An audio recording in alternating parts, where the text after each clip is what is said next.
네, 영상이 좀 길어지고 있어서 끊고 지난번 영상부터 끝부분부터 다시 시작하겠습니다.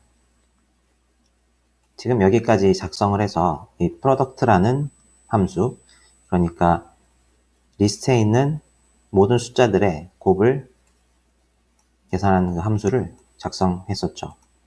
그래서 작성하고 나서 그대로 product를 실행해 보면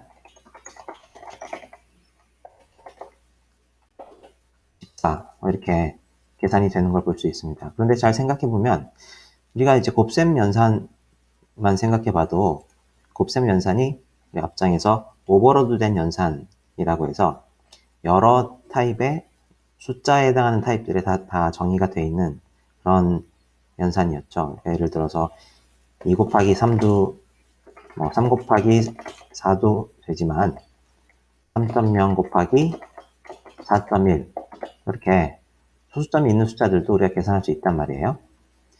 그러니까 프로덕트도 좀 영리하게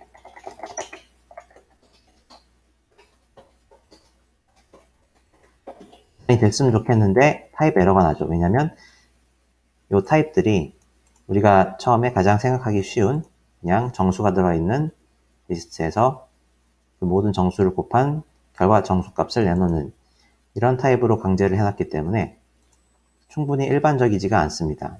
이 함수가 더 일반적일 수 있음에도 불구하고 그런 것이 이제 5번에 Generalize and Simplify에 해당하는 내용이 되겠죠. 그래서 예를 들면 프로덕트 요 타입 선언을 주석 처리해서 없이 하고 이 함수를 다시 컴파일해서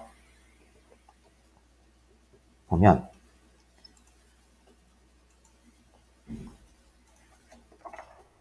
그리고 나서 프로덕트의 타입이 무엇인지 알아보면 하스켈 컴파일러가 타입 유추, 타입 인퍼런스라고 그랬죠. 영어로는 타입 유추를 해서 가장 일반적인 타입을 이렇게 찾아줍니다. 그러면 그렇구나.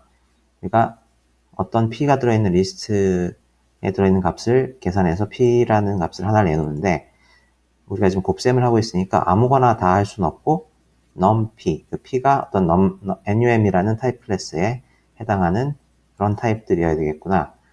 그래서 요거를 이렇게 복사에다가 그러니까 원래 했던 그냥 생각하기 쉽게 했던 충분히 일반적이지 않은 타입에서 더 일반적인 타입으로 이렇게 바꿔서 작성해 줄 수 있죠. 그러니까 P라는 게 마음에 안 들면 P는 어차피 타입 변수니까 이름을 바꿔도 되고요. A로. 그래서 다시 하고 타입을 알아보면 타입이 이렇게 돼 있고 그러면 이제 곱하기가 이렇게 되는 것처럼 프로덕트도 정수가 들어있는 리스트뿐만 아니라 이렇게 소수점으로 된 소수가 들어있는 리스트들도 유로 계산을 할 수 있겠죠. 그러면 이제 다른 함수들도 그와 비슷한 방법으로 한번 작성을 해봅시다. 드롭이라는 함수가 있었잖아요. 이 드롭이라는 함수를 작성하는데 드롭도 뭔지 모르겠지만 일단 정수에 대해서 작성했어요. 우리가 정수에 대한 걸 가장 잘 아니까요. 드롭의 타입은 어떤 타입일까요? 1번 타입을 정해야 되죠. 첫 번째 단계가 하나의 어떤 정수를 받아서 그렇죠? 그 개수만큼 인트가 3이면 3개만큼 버리고 나머지를 취하는 함수였죠. 그래서 경우의 수를 나눠야 되는데 경우의 수를 일단 드롭 여러 가지 해야 되는데 일단 하나도 뺄 것이 없을 때 그렇죠? 그리고 일단 2개로만 할까요? 하나 이상을 버려야 할 때 이렇게 경우를 나눌 수가 있겠죠.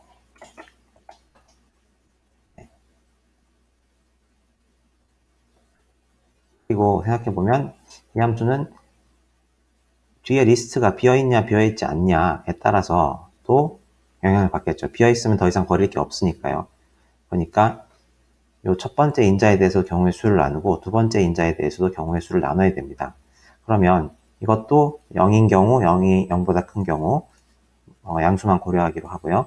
이것도 리스트가 비어있는 경우와 비어있지 않은 경우 이 두 가지 조합을 모두 하면 2 곱하기 4가지 조합이 나오겠죠. 그래서 0일 때 리스트가 비어있는 경우 0일 때 리스트가 들어있는 경우, 그렇죠? 숫자가 왔을 때 리스트가 비어있는 경우, 숫자가 왔을 때 0보다 큰 숫자가 왔을 때 리스트가 들어있는 경우, 이렇게 기계적으로 경우의 수를 나누면 경우의 수가 4가지가 될 수 있는 거죠. 2번 enumerate the cases, 경우의 수를 나눠보자 라는 거에 됐어요. 그러면 이 각각 경우의 수에 대해서 쉬운 것부터 작성해 봅시다. 일단 비어있는 리스트의 경우들이 제일 이제 쉽죠. 비어있으면 뭐 0개를 버리든 1개 이상을 버리든 버릴 것도 없으니까 빈 리스트가 됩니다. 그렇죠? 그리고 나서 또 쉬운 경우가 어떤 경우냐면 이렇게 0인 경우에는 빈리스트도 빈리스트로 가지만 드롭 0, 0개를 버려라 하는 거니까 앞에 1개도 버리지 않아도 돼요. 무슨 말이냐면 이 값 그대로 이것을 여기다 써주면 된다는 거죠. 그렇죠? 뭔가 간단한 경우들은 다 정리가 됐어요. 그 다음에 3번으로 넘어가서 the other cases, 나머지 경우, 더 복잡한 경우가 있는 거죠. 이럴 때는 어떻게 되느냐, n개를, 1개 이상의 n개를 버려야 되니까 일단 맨 앞에 걸 버려야 되고, 그쵸? 맨 앞에 걸 버려야 되니까 버리고 추가로 몇 개를 버려야 되죠? n-1개를 더 나머지에서 버리면 되겠죠. XS에서. 그래서 이렇게 정리를 하면 뭔가 잘못되네요. 뭔가 에러가 납니다. 어쩌고 나오는데, 네.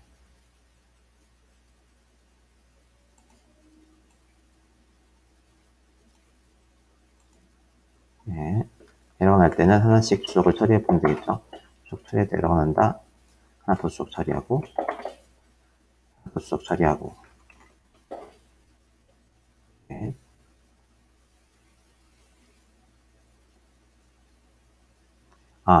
리턴 타입이 잘못됐군요.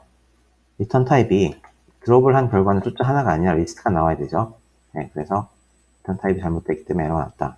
에러 메시지를 보고 잘 모르겠으면 이렇게 추적 처리해 나가면서 범위를 좁혀가다 보면 이렇게까지 할 때도 안 되면 여기가 에러가 났겠구나 하는 게 확실히 보이니까.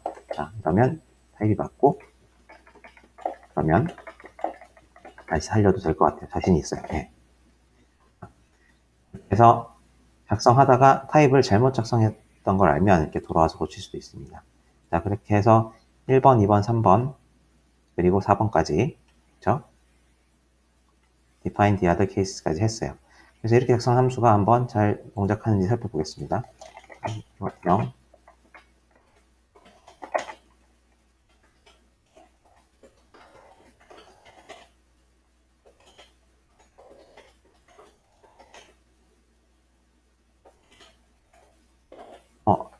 다 잘 동작하는 것 같아요. 그쵸? 네. 2개 드롭하면 3 하나만 남고, 그쵸? 0개 드롭하면 이런 식으로, 네. 하나 드롭 안 해도 되는 거고.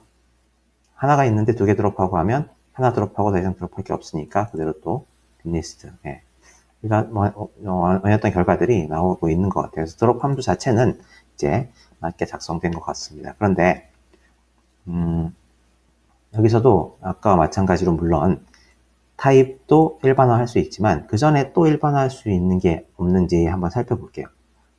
우선 어떤 걸 일반화할 수 있냐면 이게 이 2가지 경우가 사실은 한 가지 경우로 줄일 수 있다는 거죠. 왜냐면 한 개도 안 버려도 될 때는 같은 게 같은 걸로 가고 같은 게 같은 걸로 가고 있어요. 그렇죠? 그럼 생각해보면 이게 빈리스트이든 아니든 상관이 없는 거죠. 어차피 같은 게 같은 걸로 가니까. 그러니까 이 2개의 경우를 하나로 줄여서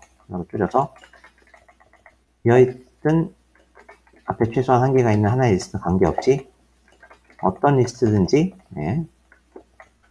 그대로 돌려준다. 0인 경우에는. 이렇게 해서 하나로 줄일 수가 있죠. 네. 그리고 그렇게 되고 나면 이렇게 줄이는 게 다가 아니에요. 이 경우는 사실 이 경우랑도 매치가 돼요. 그러니까 빈리스트인 경우라면 0이든 0이 아니든 빈리스트가 되는 거죠. 그래서 이게 실제로는 2개 있지 않지만 2개 있다고 생각을 하고 이런 경우를 하나로 줄이면 그냥 원래 있던 값 그대로 돌려주는 빈리스티드는 아니든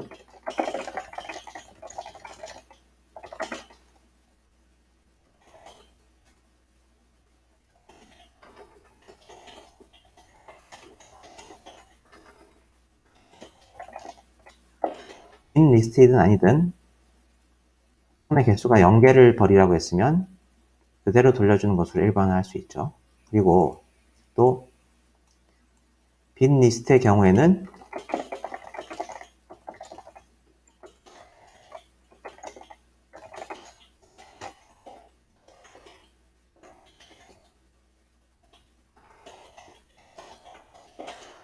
빈 리스트의 경우는 0이었든 0보다 큰 값을 돌려주는 관계없이 항상 빈 리스트 더 이상 버릴 게 없으니까. 그래서 이거를 그냥 이게 뭐든지 관계없다고 이렇게 밑줄로 이렇게 일반화할 수 있죠. 근데 실제로 돌아갈 때는 앞에서부터 매칭이 되기 때문에 여기는 0이 아닌 값들만 매칭이 되겠죠. 물론 순서를 이렇게 바꾸면 이것도 이제 매칭이 될 수도 있고, 순서를 이렇게 바꾸면 0인 것도 여기에 매칭이 될 수도 있고요. 이거는 사실 순서가 이게 위에 와도 지금 상관이 없긴 해요. 그리고 나서 이거는 뭐 그대로 두면 되죠. 0이 여기 매칭이 됐으니까 나머지 값들에 대해서는 그대로 처리하면 됩니다. 그렇게 해서 내용도 처음에는 4가지로 이렇게 경우의 수를 나눴지만 작성하고 나서 보면 그걸 좀 다시 줄일 수 있는 이런 경우들도 있죠. 그렇게 해서 좀 더 이거는 이제 심플리파이에 해당하는 거겠죠. 더 간략하게 줄여봐라. 그리고 나서 또 이 타입 자체도 이제 제너럴라이즈 할 수 있어요. 타입도 이미 하스켈에 익숙하신 분들은 또 다른 방식으로 할 수도 있겠지만 잘 모를 때는 하스켈 컴파일러에게 도움을 구하면 되죠. 자, 이렇게 해놓고 이 타입이 뭔지 이제 물어보면 되지 않겠어요? 자, 나는 저렇게 int에서 int 리스트를 받아서 int 리스트 받는다고 했는데 만약에 내가 타입을 정해주지 않았다면 얘가 뭐라고 알고 있을까? 처음에 오는 것은 꼭 int가 아니라도 어떤 숫자 타입이면 되고, 그리고 이 두 번째 오는 거는 상관이 없죠. 그렇죠? 두 번째 오는 건 아무 리스트나 되죠. 왜냐면 그 리스트 내용에 관계없이 몇 개를 버리게 되는 거니까. 근데 이게 그냥 숫자 타입만 되는 게 아니라 EQ, 그러니까 같은지 다른지를 알아볼 수 있는 그런 비교 연산이 제공되는 EQ 타입 클래스의 타입이어야 된다 이거예요. 이건 왜 그러냐면 얘가 0인지 아닌지 값을 서로 비교하기 때문에 그래요. 크거나 작다까지는 비교 안 해도 얘가 0으로 매칭되는지 안 매칭되는지 알려면 그 수를 계산한 결과가 0이 되어야 되니까. 근데 여기서는 여러 가지 결정을 할 수 있어요. 어차피 이 드롭이라는 거는 정수 개수로 드롭하는 게 확실하기 때문에 설사 하스켈 컴파일러가 아주 가장 일반적인 이런 옵션을 제공해 주긴 했지만 나는 이걸 따르지 않고 이건 그대로 int로 하겠다 뭐 이런 결정을 내릴 수도 있어요. 이거는 int가 아닌 경우를 사용하는 게 오히려 더 부자연스럽다고 생각하면 하지만 이 뒤에 일반화된 내용을 보니까 어차피 드롭하는 거는 원소 내용에는 원소가 가지는 타입이나 그 내용 값에는 관계없이 요 개수만 보고 내용은 안 보고 그냥 버리고 마는 거기 때문에 길이만 따져서 요거는 그대로 일반화하면 되겠구나. 이렇게 자기 나름대로 판단을 내릴 수가 있습니다. 그래서 이걸 그대로 따라야 될 필요는 없고 드롭을 하는데 이거는 일반화할 필요가 굳이 없을 것 같고 이건 보니까 정말 일반화해서 쓰는 게 유용할 것 같다. 이렇게 해서 일반화하고 이 타입도 하스켈 컴파일러에서 체크가 되는 타입인지 이렇게 알아보면 이렇게 됩니다. 그러면 이것보단 덜 일반적이지만 그래도 나름 우리 용도에 맞는 앞에 거는 일반화하지 않고 우리가 필요한 부분만 이렇게 일반화해서 정의해서 사용할 수도 있습니다. 그러면 이제 타입은 다시 이런 게 되겠죠. 이렇게 해서 드롭이라는 함수에 대해서도 한번 연습을 해봤습니다. 그렇죠?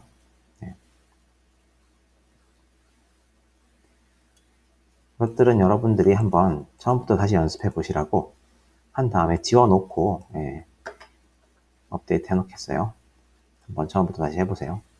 마찬가지로 드롭도 그래서 해보셨지만 한번 처음부터 다시 작성해보세요. 왜냐하면 드롭은 저 앞에서도 정의가 나오니까요. 마지막으로 init이라는 함수가 있는데 이것도 표준 서막에서 기본적으로 제공되는 그런 함수입니다. 한번 해볼까요? 1, 2, 3, 4 init은 뭐냐? 1, 2, 3이죠. 그러니까 맨 마지막 것만 버리고 나머지를 취하라는 거예요. 빈 리스트면 에러가 납니다. 그렇죠? 그래서 이런 함수구나 하는 걸 여기다 예제를 한두 개 적어 놓고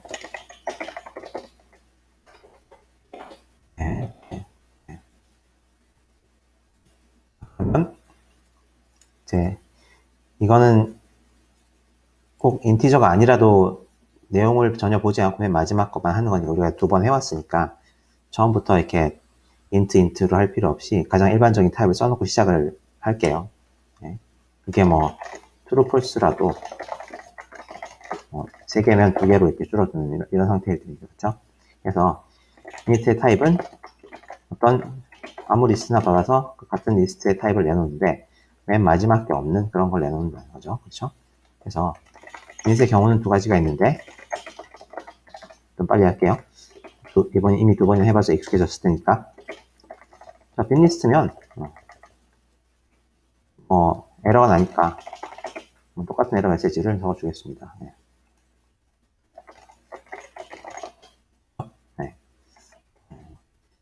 이 경우에는 에러가 난다.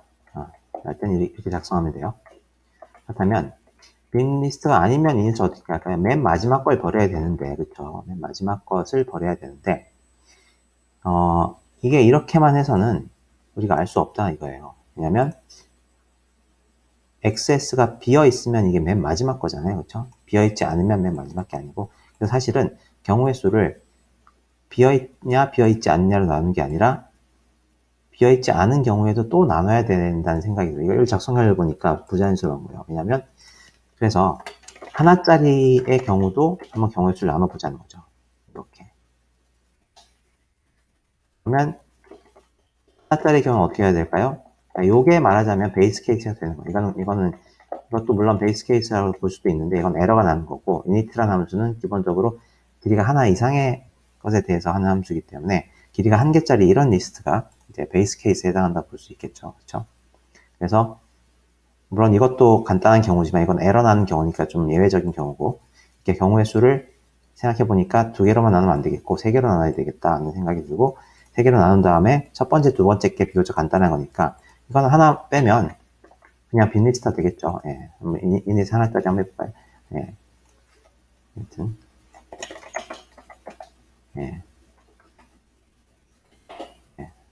이게 되니까 그렇죠? 이미 하스케일 프릴류드 즉 하스케일 표준 서막에서 정의되어 있는 함수지만 그 함수를 지금 우리가 나름대로 정의를 다시 해보는 겁니다. 자, 그러면 4번 나머지 케이스는 어떻게 해야 되냐? 이 경우는 지금 이게 하나짜리니까 0개짜리, 1개짜리 매칭됐으니까 하나 이상이 들어있을 거란 말이에요. 그렇죠? 그러니까 2개 이상은 된단 말이에요. 그러면 x를 제외하고 나머지를 하더라도 1개 이상의 원수가 있는 거죠. 그러니까 앞에 건 그대로 두고 나머지 거에서 하나를 제거하면 되죠. 그러면 뒷부분에서 맨 끝에 걸 제거하고 나면 앞에 걸 하나 딱 더 붙이면 앞에서부터 맨 뒤에가 하나 제거된 그런 리스트가 나오게 될 겁니다. 그러면 init의 정의고 한번 이것을 다시 해볼까요?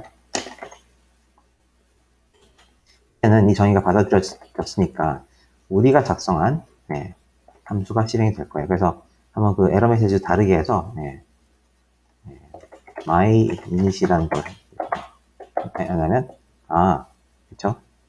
init이 아니라 이제 프릴류드의 init이 아니라 내가 작성한 init에서 에러가 났다 이렇게 나오죠. 에러 메시지가 다르게 확인해 볼 수 있고 그 다음에 다른 예제로 이제 1개짜리는 1개를 버리고 빈 리스트가 되고 이렇게 1개 이상의 것에 대해서 해보면 이렇게 1, 2, 3 이런 식으로 될 겁니다. 네. 자, 그렇게 해서 여기까지 6장의 마지막 이 연습 문제의 내용까지 마쳤고요. 이 제너럴라이즈 일반화에서 사실은 이런 함수들을 이닛이나 지워놓고 여러분이 다시 연습해 볼 수 있게 그렇게 하겠습니다. 프로덕트나 드롭이나 이닛 같은 이런 비슷한 함수들을 더 일반화해서 우리가 고차 함수라는 걸 사용하면 더 일반화해서 표현할 수 있는 방법이 있어요. 그러니까 여기서 말한 제너럴라이즈 해본 거는 그냥 타입을 좀 제너럴라이즈하고 경우의 수를 줄여보고 뭐 그런 심플리파이 같은 거 있지만 그거 말고 고차 함수를 이용하면 이 프로덕트라던가 이런 프로덕트와 비슷한 함수들을 공통점을 찾아서 한 번에 이렇게 더 일반화할 수 있는 그런 고차 함수도 있습니다. 그래서 그 고차 함수에 대한 것은 다음 장에서 다루기로 하고 요 짧은 영상에서는 요 6장의 마지막 부분, 요 연습 문제를 요 단계에 따라서 한번 같이 풀어보는 것으로 하고 그렇게 마무리하겠습니다.